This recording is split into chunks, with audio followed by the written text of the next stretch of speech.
ये बंदूक, गोलियों और तोपों की आवाज़ सुन के आप हैरान हो गए कि अचानक ये ट्रैवल वीडियो में ये सब क्या आ गया। मैं जिस एरिया से गुजर रहा हूँ, ये एरिया के बारे में तो आप लोगों ने काफ़ी टाइम सुना होगा, जोजिला पास। जोजिला पास के साथ एक हकीकत जुड़ी हुई है। मैं कहानी वर्ड यूज़ नहीं करूँगा, ये एक हकीकत है, लेकिन आपको इसके बारे में, इसकी पीछे की कंप्लीट प्योर एंड सच्ची स्टोरी पता नहीं होगी। क्या हुआ था और ये सब क्यों हुआ था। अगर हमारी आर्मी जोजिला पास कैप्चर नहीं कर सकती 1947 में, तो आज मैं ये वीडियो नहीं बना रहा होता और हमारे जैसे काफ़ी सारे बाइकर्स कभी भी इस एरिया में आ ही नहीं सकते थे। बात शुरू होती है कि 1947 में जब इंडिया पाकिस्तान का पार्टीशन हुआ, तो उस पार्टीशन के समय एक एरिया थी जिस एरिया में ब्रिटिश आर्मी का एक यूनिट था, और वो यूनिट जिस जगह था उस जगह का नाम था गिलगिट बाल्टिस्तान। ये गिलगिट बाल्टिस्तान वही है जो आजकल आप कुछ दिनों से सुन रहे हैं कि वो लोग इंडिया में जुड़ना चाहते हैं। तो ब्रिटिश आर्मी का वो यूनिट, जिसको कुछ गिलगिट स्काउट्स कहा जाता था, उसमें 99% मोमेडियंस थे, मुस्लिम्स थे। तो उन लोगों ने फैसला लिया कि उनको पाकिस्तान के साथ जाना है, भारत के साथ नहीं आना। इंडिया नहीं, भारत। तो कहते हैं ना कि जब आप किसी को एक उंगली दो तो हाथ पकड़ने की कोशिश करता है, तो पाकिस्तान ने भी यही किया। जो वीर होता है वो सामने से हमला करता है, जो डरपोक होता है वो किसी के पीछे छुप कर आता है। तो 1947 की जोजिला वॉर में पाकिस्तान ने कुछ ऐसा ही किया। मैं आपको ये मैप दिखा रहा हूँ कि कैसे 3 रास्तों से उनकी आर्मी इंडिया के अंदर आ चुकी थी और कुछ इम्पोर्टेंट पॉइंट्स पे उन्होंने कब्जा कर लिया था। नवंबर से दिसंबर, जनवरी, फरवरी, मार्च, अप्रैल के 48 तक आते आते इन्होंने स्कार्डू, द्रास, कारगिल भी अपने अंडर ले लिया था। और जब इन्होंने आगे बढ़ के ये हमले किए, तो पाक के मंसूबे थे कि 47 में पार्टीशन हुआ है, बाय 48 हम पूरा नॉर्थ ऑफ इंडिया अपने अंडर ले लेंगे। इस इंडिया पाक लड़ाई के अंदर हमारी तरफ से जो इम्पोर्टेंट पर्सनैलिटीज थी, जिनकी वजह से हम ये वॉर जीते थे, उनके कुछ 5-6 लोगों के मैं आपको पहले नाम बता देता हूँ। Brigadier KL Atal, general Cariappa, general SK Thimayya, general Shri Nagesh, air commander Mehar Singh, major general Rajendra Singh Sparrow, major Thangaraju. ये सभी के सभी जो इम्पोर्टेंट पर्सनैलिटीज़ हैं, ये नंबर 1 पटियाला, 5 मराठा, 4 राजपूत्स, मद्रास सेपियस और 5th गोरखा राइफल से कनेक्टेड थे। और इन्होंने 77 पैरा ब्रिगेड्स के साथ 1.5 साल तक ये स्ट्रगल की, जिसकी वजह से हमने जोजिला पाकिस्तान से जीता। देखा जाए तो जोजिला की लड़ाई इतनी लंबी समय क्यों चली, क्योंकि ये 2 हिस्सों में चली। डिवीजन्स करते हैं। पहली डिवीजन में मतलब कि ऑपरेशन डक का नाम दिया गया, और दूसरी डिवीजन में ऑपरेशन बाइसन का नाम दिया गया। जो ऑपरेशन डक था, उसमें गोरखा और मराठा रेजिमेंट्स ने 1947 की सितंबर में 2 बार इंडियन आर्मी आगे बढ़ी, लेकिन दोनों बार उनको असफलता मिली, क्योंकि वहाँ का वेदर और उसके सिवा पाकिस्तान आर्मी पूरी तैयारी के साथ positive and effective hitting points पे बैठी थी। इसमें हमारे 135 सिपाही एक ग्लेशियर के नीचे अंदर अचानक बर्फ गिरने की वजह से दब गए, जिन्हें करीबन 1 साल बाद उन्हें निकाला गया और श्रद्धांजलि दी गई। ऑपरेशन बाइसन के अंदर सबसे पहले टैंक्स को पहाड़ों पर 11,500 फुट की ऊंचाई पर लेके जाने का ख्याल मेजर KS थिमैया के मन में आया, क्योंकि उन्होंने बर्मा में हमारी जो टैंक्स हैं, जिनका नाम है स्टुअर्ट, उनका उन्होंने सफल प्रयोग किया था। तो इसके लिए उन्होंने एक मीटिंग बुलाई श्रीनगर में, और जहां ये प्लान किया गया कि इन टैंक्स को ऊपर कैसे ले जाया जाए।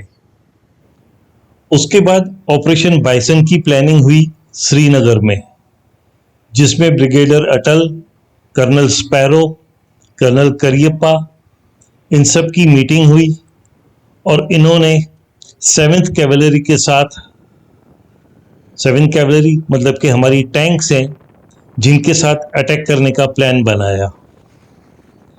अब प्लान तो बन गया, लेकिन सबसे ज़्यादा मुश्किल थी कि जम्मू से लेके इन टैंक्स को श्रीनगर और उसके आगे कैसे लाया जाए।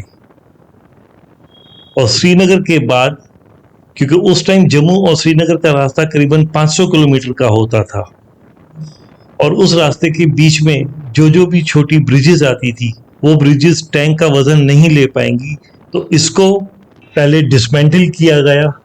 टैंक के ऊपर जो बड़ी तोप होती है, मतलब जो बड़ा पाइप होता है जहाँ से गोला निकलता है, जिसे इंग्लिश में टर्रेट कहते हैं, तो टर्रेट और उस लंबे पाइप को अलग किया गया और जितनी भी टैंकें भेजने का उन्होंने निर्णय किया था उन्हें डिसमेंटल किया गया और उन्हें कम से कम वेट करके उनको ट्रक्स के ऊपर लादा गया। फिर ये ट्रक्स चल पड़ी जोजिला की तरफ। जब तक ये सब प्लानिंग हो रही थी, उधर जोजिला में जो हमारे आर्मी के अलग अलग दूसरे रेजिमेंट थे उनको हुक्म दिया गया कि आप जो रोड है उसको टैंक के चलने योग्य बनाएं, कि ऐसी जगह जहां पर सिर्फ खच्चर और गधे और घोड़े चलते थे उस जगह पर मद्रास सैपर्स के मेजर थंगराजू, उन्होंने ये बीड़ा उठाया कि वो रोड पूरे बना लेंगे कि टैंक ऊपर जा सके।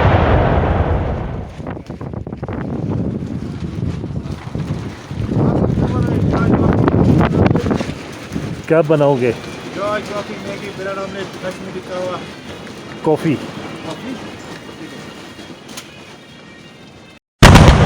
और यहाँ टैंक लेके जाने के लिए मेजर स्पैरो को नियुक्त किया गया, जबकि काफ़ी लोगों ने मेजर स्पैरो से कहा कि आप ये मत कीजिए, इसका कोई चांस ही नहीं है।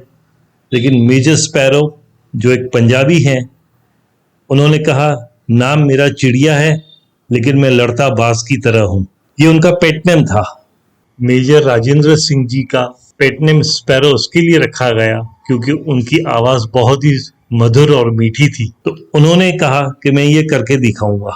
तो जब रोड जितना हो सके उनको पक्का किया गया, उनको ब्लास्टिंग की गई, ब्लास्टिंग करके रोड को चौड़ा किया गया। जब ब्लास्टिंग हो रही है तब हमारी आर्मी के ऊपर से फायरिंग हो रही है। ऐसी जबरदस्त तनावपूर्ण सिचुएशन के अंदर इन रोड्स को जितना हो सके चौड़ा बनाएगा। जब टैंक्स और उनकी टर्रेट्स ट्रक के थ्रू जोजिला के नजदीक पहुंचे तो अब ये मसला था कि इनको असेंबल कहाँ किया जाए। तो जोजिला के नीचे अगर आप अभी गूगल मैप देखेंगे तो आपको एक दिखेगा बाल्टाल एयर स्ट्रिप। तो बाल्टाल एक गांव है जहां पर इन टैंक्स को ऐसे ढंग से वापस से फिटिंग किया गया और वहां पर सभी लोगों को, इवन आर्मी के वो लोग जो इस प्रोजेक्ट में डायरेक्टली इन्वॉल्व नहीं थे, उनको भी दूर रखा गया। लोकल धीरे धीरे जब टैंक्स टोटल फिटिंग हो गई तो उन्हें मेन रोड से ऊपर जोजिला की तरफ लेके जाने की तैयारी की गई। अब प्रॉब्लम ये आया कि टैंक का वजन और जो एंगल होता है रोड का वो इतना ज़बरदस्त होता है कि टैंक ऊपर चढ़ नहीं पा रहा था। तो उस ज़माने में इंडिया के पास कुछ ट्रक्स होती थी आर्मी में जिनको कहा जाता है डॉज। तो हर ट्रक टैंक को डॉज ट्रक की पावर दे के आगे से खींचा गया और टैंक को ऊपर ले जाया गया। धीरे धीरे करके टैंक्स के अंदर कुछ और उन्होंने कुछ चीज़ों को निकाला वजन कम करने के लिए और फिर वो टैंक्स हमारी धीरे धीरे ऊपर जोजिला पर पहुंची। अब पहुंच तो गई लेकिन डायरेक्ट अटैक नहीं हुआ। पहुंचने के बाद उनको छुपाना पड़ा ये देखने के लिए क्या ये बरोबर चल रही हैं। और उसके बाद 1948 की 1 नवंबर को सुबह 10 बजे जो 25 से 30 बंकर्स थे पाकिस्तान आर्मी के, उनके ऊपर फायरिंग की। जब पाकिस्तान आर्मी ने पहली बार टैंक्स को 11,500 फुट की ऊंचाई पे देखा तो उनके तो होश ही उड़ गए। We are at the same place, thank God, while returning from Leh.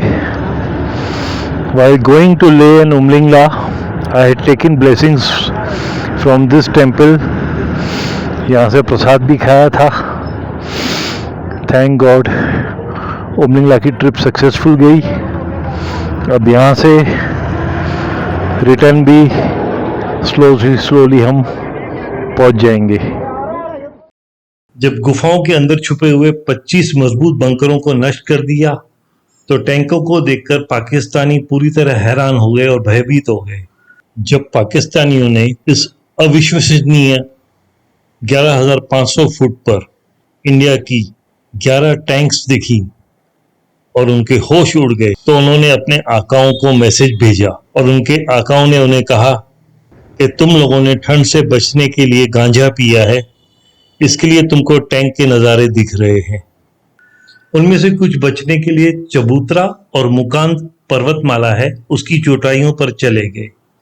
लेकिन जब 2-3 दिन बाद ठंड सहने के बाद उनसे रहा नहीं गया तो उन्होंने खुद को नीचे आकर समर्पण कर लिया और विदिन 6-7 घंटों में दोपहर के 2 बजे तक पूरा इलाका इंडियन आर्मी ने अपने कब्जे में ले लिया. इस बहादुरी के लिए 7th कैवेलरी इंडियन आर्मी की टैंक कैवेलरी जिन्होंने हिस्ट्री में एक अलग से एक इतिहास रच दिया, उनको 8 महावीर चक्र, 17 वीर चक्र, 7 कैवेलरी और बैटर ऑफ ऑनर जोजिला दिया गया. ये जो इन्फॉर्मेशन है ये सब कुछ तो है इंटरनेट पे, लेकिन कितने राइडर्स हैं जो मेहनत करके कुछ सर्च करते हैं. मैं कोशिश करता हूं कि अगर किसी जगह जाऊं तो जितना हो सके उस जगह के बारे में जानूं और आप लोगों तक लाऊं. आप लोगों ने मुझे अच्छा सा प्यार दिखाया है. मेरे करीबन 25 वीडियो भी हैं. आप नंबर 1 वीडियो से चालू कीजिए, मुझे सब्सक्राइब कीजिए. सब्सक्राइब करके सबसे पहले मेरे वीडियोस पे जाइए जो लॉन्ग वीडियोस हैं और सबसे नीचे जाके नंबर 1 वीडियो है जिसका टाइटल है बीवी मना कर रही है लद्दाख जाने को. वहाँ से आप देखना शुरू कीजिए. करीबन मेरे 25 वीडियोस हैं. आप सपोर्ट कीजिए तो मैं आने वाली सीज़न में फिर किसी और एक तरफ निकलूँगा और वहाँ की स्टोरीज आपको बताऊँगा. तो लाइक कीजिए, सब्सक्राइब कीजिए, शेयर कीजिए और प्लीज़ कमेंट कीजिए. एटलीस्ट गुड मॉर्निंग ही लिख के भेजिए, क्योंकि आपको पता है ना यूट्यूब जब तक कमेंट नहीं देखता तो वो हमको रैंकिंग अच्छी आगे नहीं बढ़ाता. तो बड़ी मेहनत लगती है ये सब करने के लिए. आपका सपोर्ट दीजिए. Thank you. देखिए अभी हम बातें करते करते सोनमर्ग पहुंच गए. अभी कल हम पहुंचेंगे श्रीनगर. फिर देखते हैं. Thank you very much.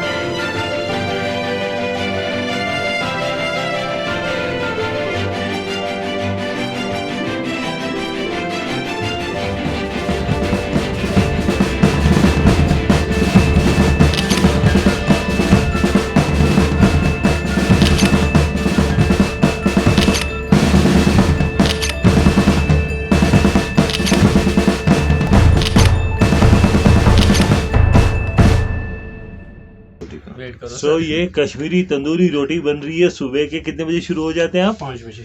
5 बजे से मिलना ये शुरू हो जाती है. हम हैं सोनामार्ग के मार्केट में. इसके ऊपर बटर मार के चाय या कॉफ़ी के साथ खाएं, बहुत अच्छी लगती है. सो ये देखिए ये बाहर पड़ी हैं और ये इन्होंने निकाली. ग्रेट.